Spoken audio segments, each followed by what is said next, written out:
So the last couple days I've been focusing on my dog because I need to bring this back full circle, given that I was razzed so much about jelly juice, the salt, the probiotics, and my animal, and then also babies and children and even humans who are elderly or immunocompromised. So we have all these saviors out there in the world that haven't even really literally saved themselves, that were trying to save everybody from the JJ mentality, from the salt. And little do they realize that salt would replace biotechnology when it comes to curing someone, as well as a catalyst to evolution. And so I had a lizard before. I wasn't prepared to have the lizard. That was back when I was in Florida in 2013, all of 2013.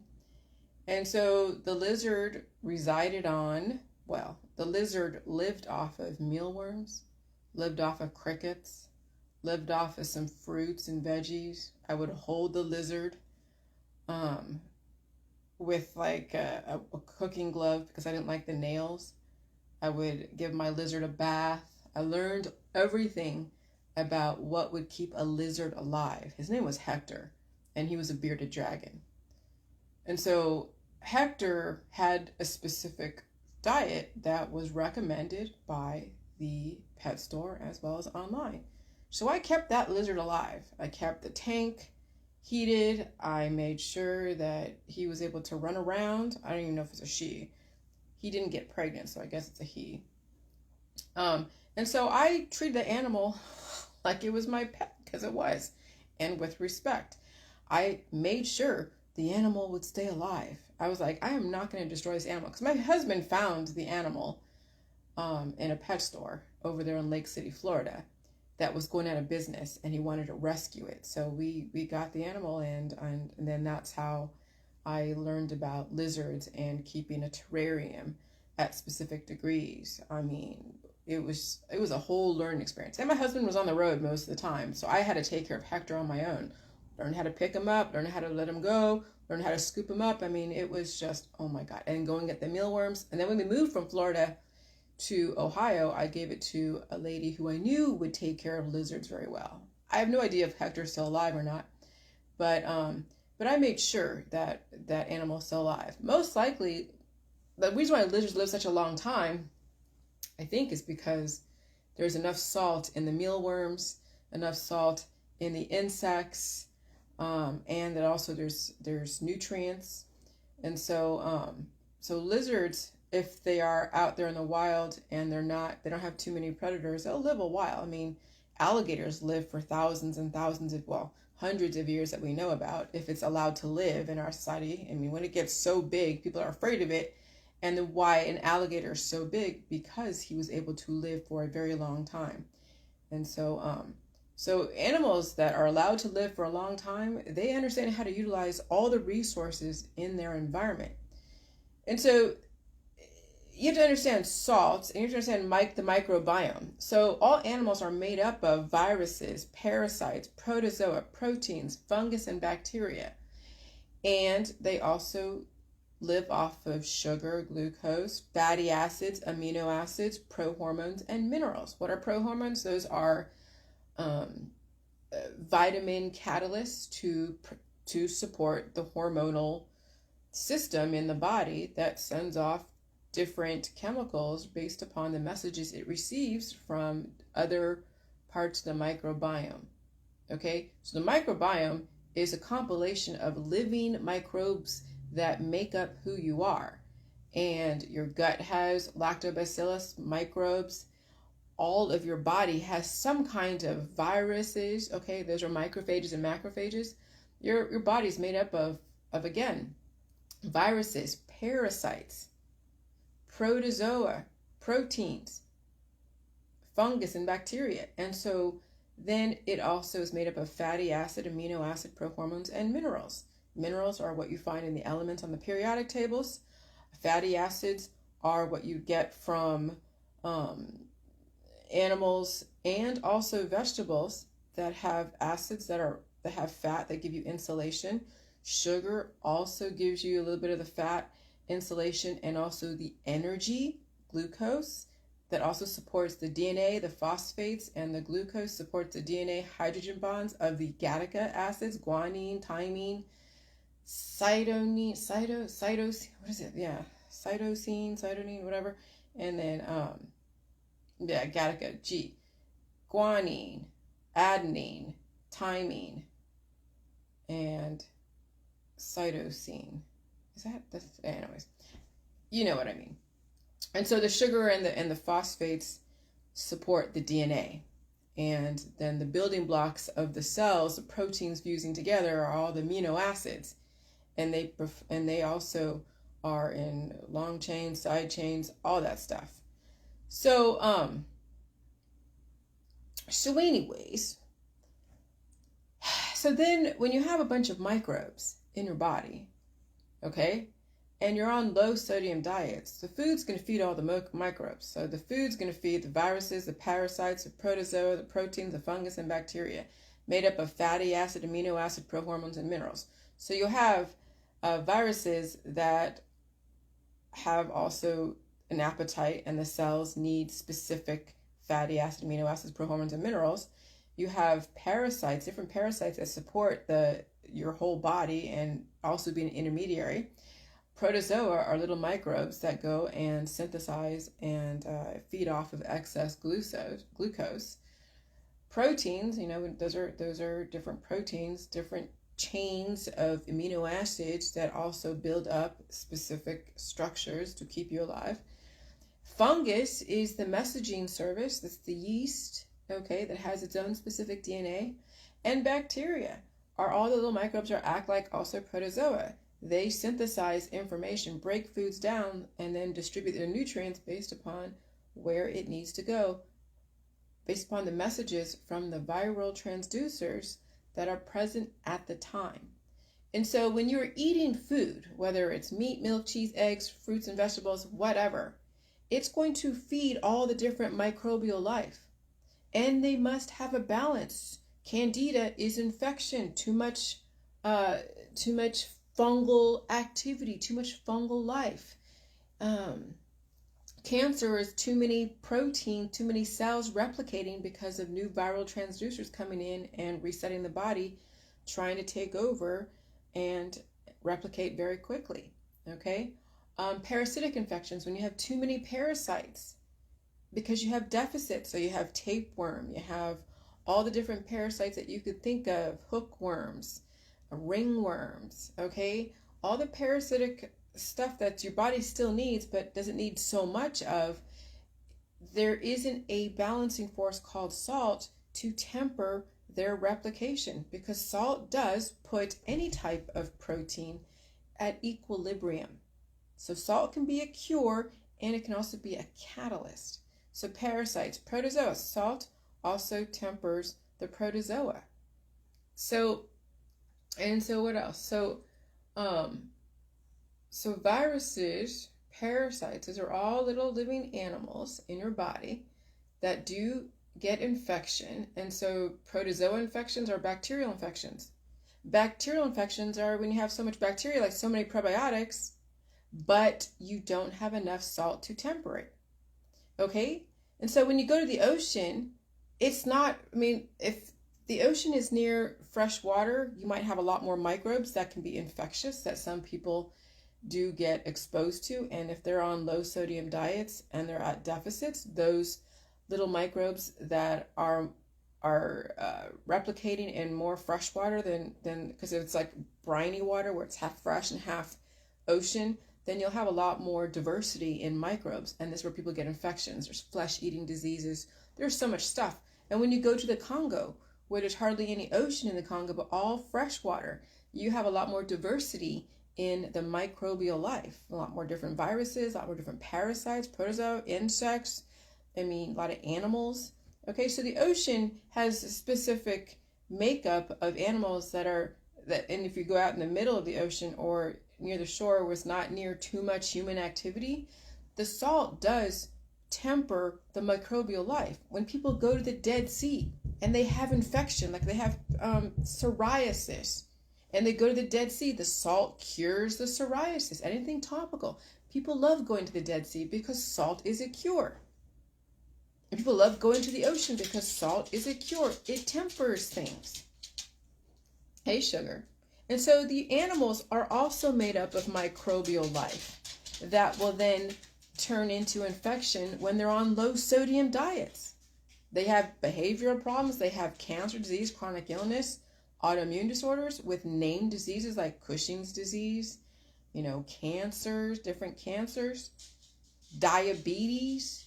Animals die of old age and all that stuff because they have so much infection in the body, and then the system uses antibiotics. What do? The system does? They use antibiotics to kill the life. And that's no different than what they do to humans who have infection because they have out of control microbiome, too much fungus, too many viral transducers causing fast replication called cancer, too much parasitic infection, bacterial infections, fungus infection, yeast infections. And so infection is when the body does not know how to temper the out of control growth. And so then antibiotics are used. Come here, sugar, come on, up. So antibiotics are used to kill the life. Well, when you kill life in your body, you're also killing yourself, genociding yourself at the micro level. When you're doing chemotherapy, radiation, even the smoke and the cannabis, doing all the different Cipro and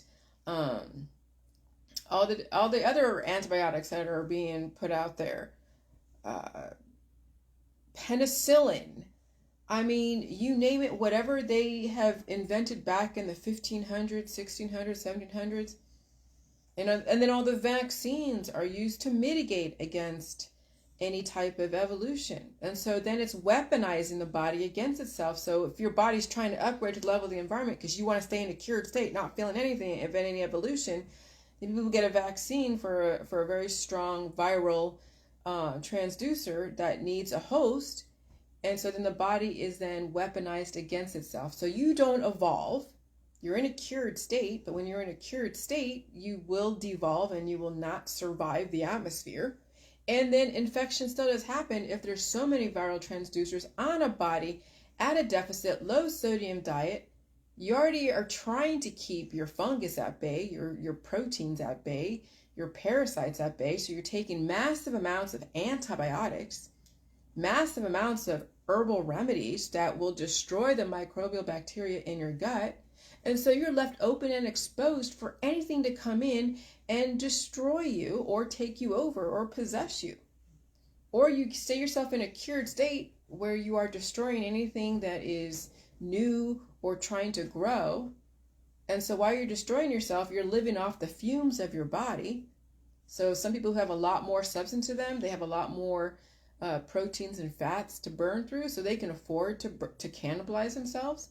But over time, as you see somebody who used to be so viable and so strong, now they weigh next to nothing, or they contract a deficit disease like cancer, and that cancer just cannibalizes them, or they have other infections that they're taking antibiotics for, and it's destroying their gut health, messing with the hormonal fluctuations. So now they have an imbalance in their fatty acids, or they contract diabetes, or they become so obese or so underweight because the body isn't able to process the food and keep fat on. So the metabolism becomes higher and person doesn't keep any kind of energetic retention.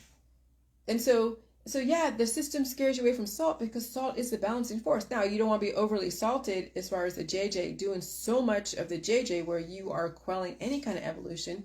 Because again, the third law of entropy, the third law of thermodynamics is that anything in a cured state will be destroyed by the environment. Okay? Because a cured state means that you are at equilibrium. So you're not evolving, you're not dying. So you're at a cured state, equilibrium, but the environment, you can't control the environment.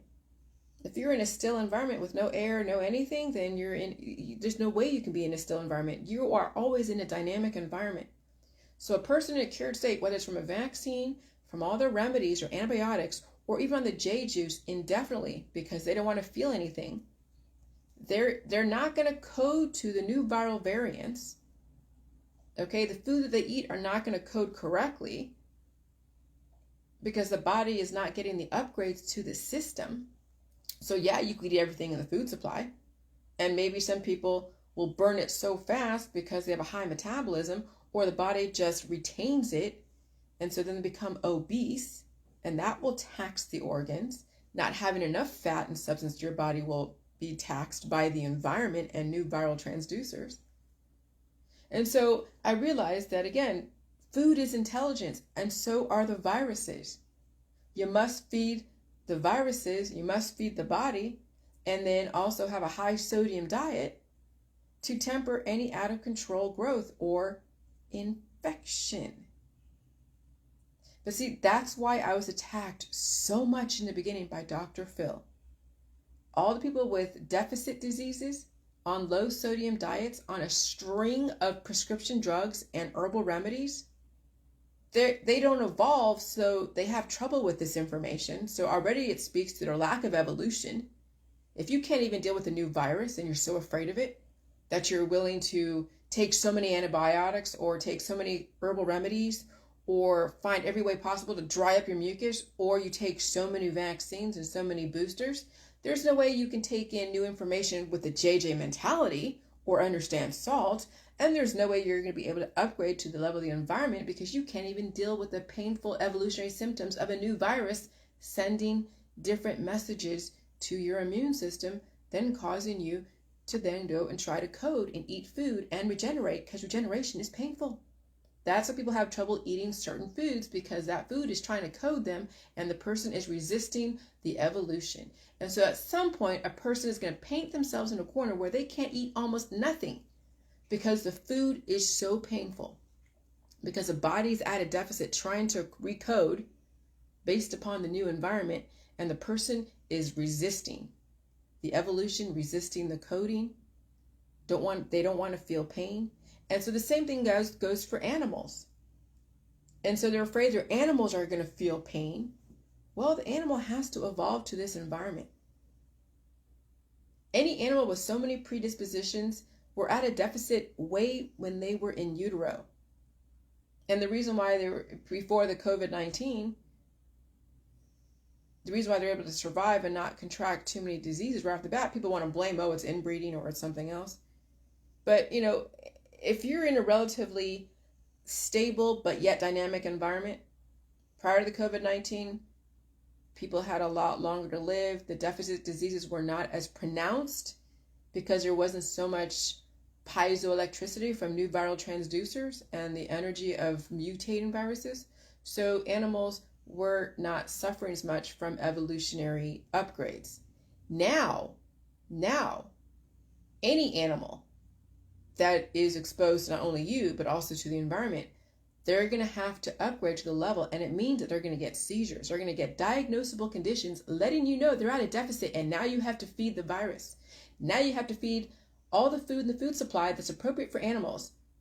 Okay, and that's why I keep saying, I feed my dog meat, milk, cheese, eggs, fruits, and vegetables. Nothing that is that will get lodged in their throat or splinter in their stomach. The intelligence comes from the virus and from the food that's coding with the virus, that is doing like a 3D printer. Okay? And so my dog is not only releasing scar tissue from past operations and from any excess programming, but she's also upgrading. And sometimes it's an electrical event because viruses are electrical. This whole environment is electrical. You can't get away with being in a cured state in this dynamic environment for very long. You can enjoy it for a little bit. You can enjoy all your vaccines and all the boosters for a little bit. But if you don't change the way you think about food and about your lifestyle, and you don't go through the process of upgrading, which means you have to deal with the past predispositions, you will find every way to not only cure yourself with the vaccines and the boosters, but you will be taking the antibiotics that will destroy you at the micro level. You'll be doing all your surgeries that will go and take away energy and take away substance and take away vital messages that your body needs to survive. You will then starve yourself from certain foods because those foods are making your stomach upset because you couldn't handle the upgrades. And then people start diminishing in their intelligence, for one, absolutely, but also diminishing in their size. And they glitch.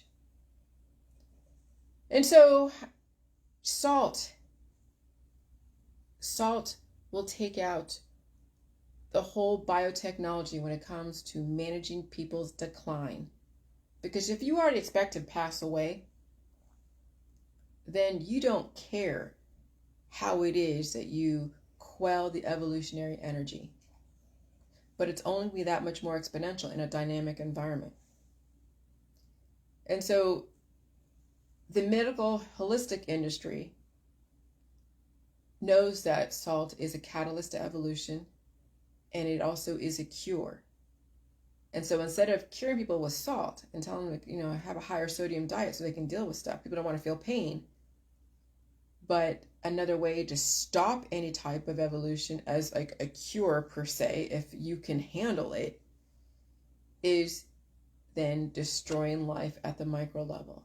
And those are the aggressive energies like chemotherapy, like cannabis, like using your own hormones against you, like mRNA, to stop new viral variants coming in and recoding so you can upgrade to the level of this environment, like all the penicillins, you know, all the different antibiotics, the pink stuff that kids get, amoxicillin, penicillin. Okay? And then not understanding mucus, afraid to cough, afraid to poop, afraid to do anything. I just had probiotic yogurt. I hadn't had in a while because I just didn't feel like it. But today I had a probiotic yogurt. Ooh, and it made me poop. And I gave some to my dog. And so I felt definitely very different. A bit more like, oh, because right after another virus I had to deal with that made me sweat and made me do all these things the last couple of days, then I replenished my microbes in my body because I'm sure they're being burned out with all the viral transducers. And so I replenished the microbes. And so you can cure stuff when it's fast replicating, when you have infections. The reason why you have infections is because you have a low sodium diet and you have an unbalanced diet, an unbalanced system. All infection, cancer, disease, chronic illness, autoimmune disorders are based upon an unbalanced body, an unbalanced diet, and you have so many glitching, conflicting viruses in your body that you don't want to release because you're afraid to poop, you're afraid to cough, you're afraid to do anything that is going to make you work for a living.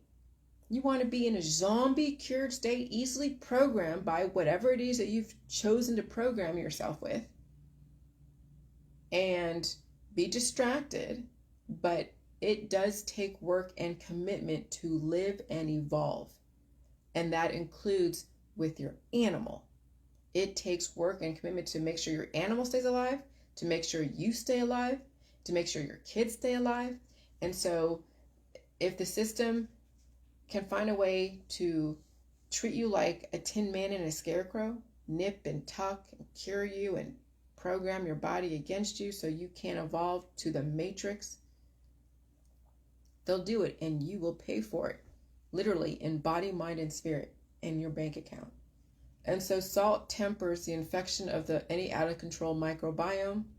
The people with low sodium diets will avoid the salt, and they will take on antibiotics and surgeries and herbal remedies to then further quell any evolution, and then take themselves down notches and notches and notches until one day they're out with their friends and they're so skinny, there's nothing to them, and their friends hold a lot of viral transducers, or they're in a crowded bar, or they're in some kind of like concert, or they're out to dinner, and then it will be that one viral load that will then destroy that person because that person has nothing to them.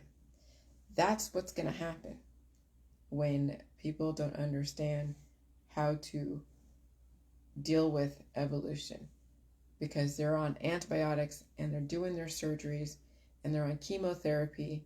And so it will only take one time where that social engagement is going to be the death of you.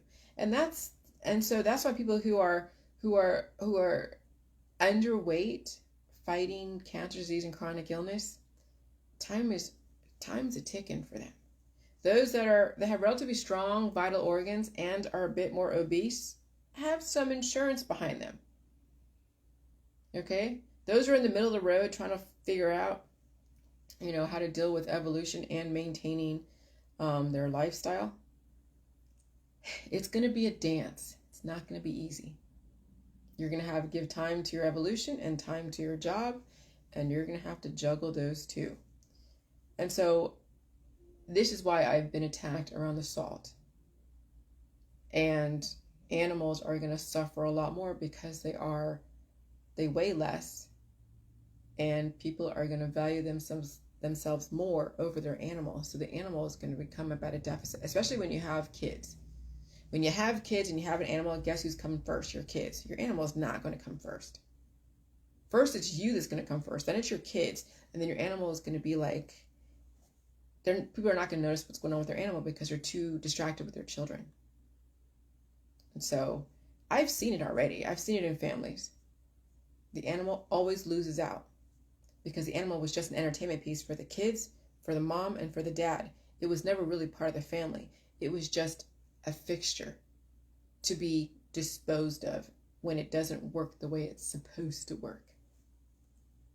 So it's sad. That's why I've extricated myself from everybody and everything, because I'm tired of watching this shit. I'm tired of people, I'm tired of people's disposable lifestyles and disposable thought process around their animals or kids, their lives themselves. And so this is why I do what I do on Facebook, because I'd rather give people the opportunity to change themselves and value themselves and their animals. And if they choose not to, I don't have to see it. I don't have to support it, and I don't have to deal with it. And I just move on my merry way. So good luck, everybody. Bye.